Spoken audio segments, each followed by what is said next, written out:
हरियाली तीज हिंदू पंचांग के अनुसार सावन माह के शुक्ल पक्ष की तृतीया तिथि को माता पार्वती और भगवान शिव को समर्पित हरियाली तीज का व्रत रखा जाता है।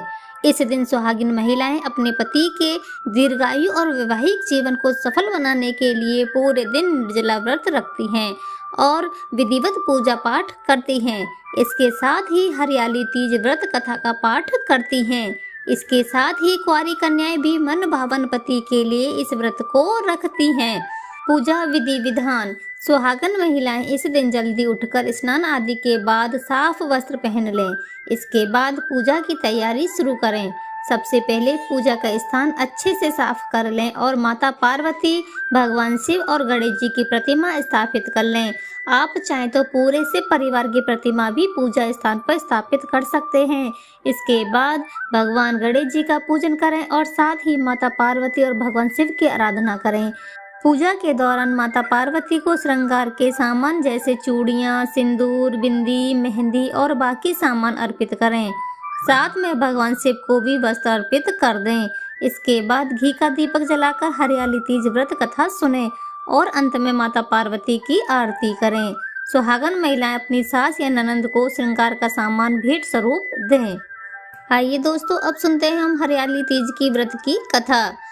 पौराणिक कथा के अनुसार माता सती ने हिमालय राज के घर माता पार्वती के रूप में पुनः जन्म लिया।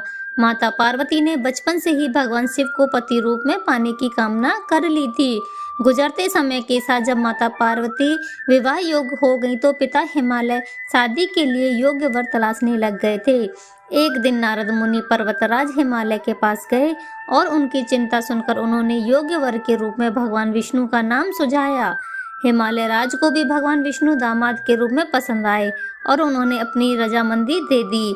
पिता हिमालय की रजामंदी को जानकर माता पार्वती चिंतित हो गईं, क्योंकि उन्होंने भगवान शंकर को पति के रूप में पाने की कामना पहले से ही कर रखी थी।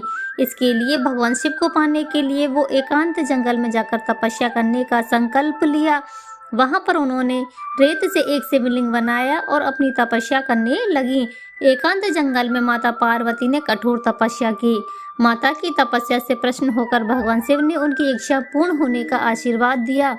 जब पर्वतराज हिमालय को बेटी पार्वती के मन की बात पता चली तो उन्होंने भगवान शिव से माता पार्वती की शादी के लिए तैयार हो गए, जिसके परिणाम स्वरूप माता पार्वती और भगवान शिव की शादी संपन्न हुई।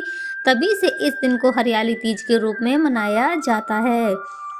तो आशा करती हूँ दोस्तों, आप सभी को यह हरियाली तीज की संपूर्ण जानकारी पसंद आई होगी। वीडियो देखने और सुनने के लिए आप सभी का बहुत बहुत धन्यवाद।